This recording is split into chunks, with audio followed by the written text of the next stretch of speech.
All right, here we have some nice staghorn ferns. Staghorn is almost like two plants in one. This big brown thing right here is the vegetative frond. This is the fruiting frond. It actually will make spores like a true fern on the back.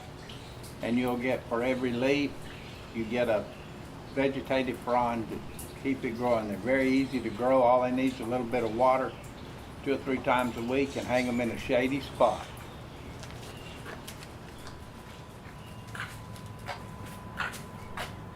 Going to demonstrate how to mount a staghorn fern today. First, you find you a nice staghorn and then you get prepared to mount it. First thing you need is a piece of wood, either cypress, cedar, or redwood. This is cypress. It's just a cypress board, an 8-inch board. Here's one that's has a little decorative edge. We've drilled a hole so it can be hung. You can either wire it or just put it on a nail on a tree. Then what you do is you take some nails, either sheetrock nails, have a little smaller head. These are roofing nails. And what I like to do is start right here on this edge.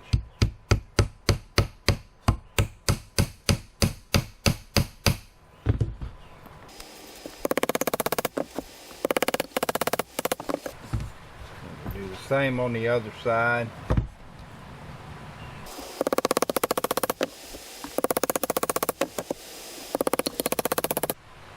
You can put them under the bottom, but what I like to do when they're young like this is,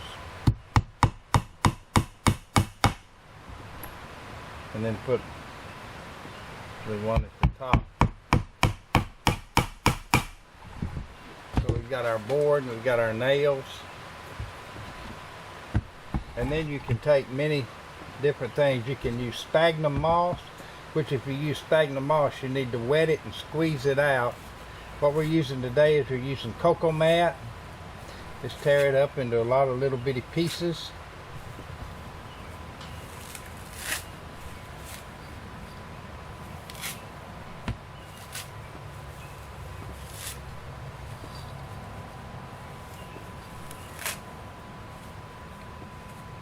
Then I like to take a little piece first and lay it down as a little piece of padding on the back. We'll take the staghorn out of this basket. Now, staghorn doesn't have a true root.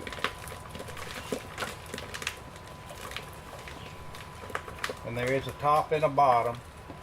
If you look and hold it up, you'll see how they're starting to come out of here. They've grown in a pot.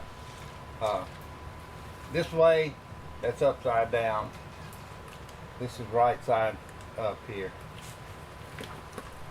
Kind of mash it around a little bit, then lay it on top.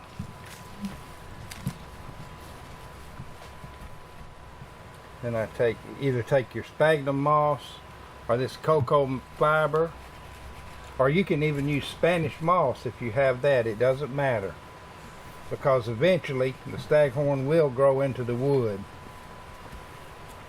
I just tuck it in around here.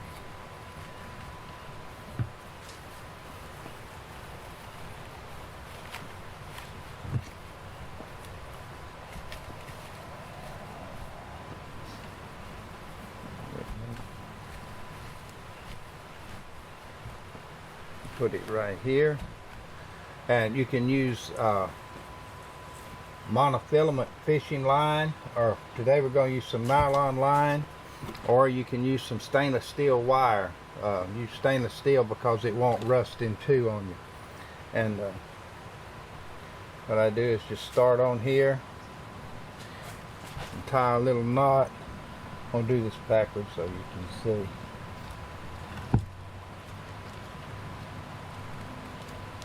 Just tie a knot, and then we crisscross, come across the top of this. And usually like a little ring.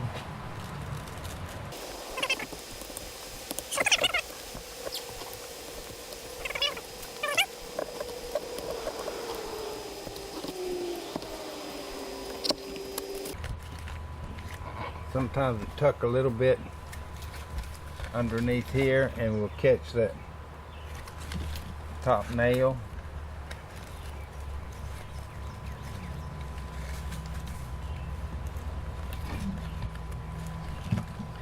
And then bring it around here. We'll go ahead and cut our string loose. Bring it across this top and down into here, and then usually I finish up across the middle. Wind it several times and then just tie it off with some overhand knots.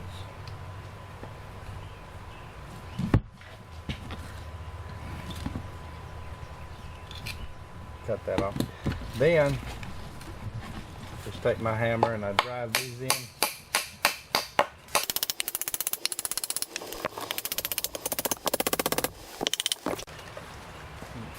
And there we have it. All you do is hang it up, water it for the first time, keep it moist but not real soaking wet, and it'll start putting out these new little shields, they call them, and each one of these will make a frond, and by the end of the summer you'll have a nice full plant.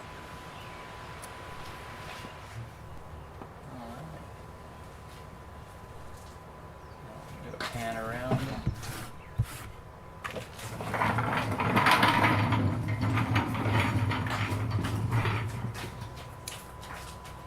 So how long has this other one? About 6 months.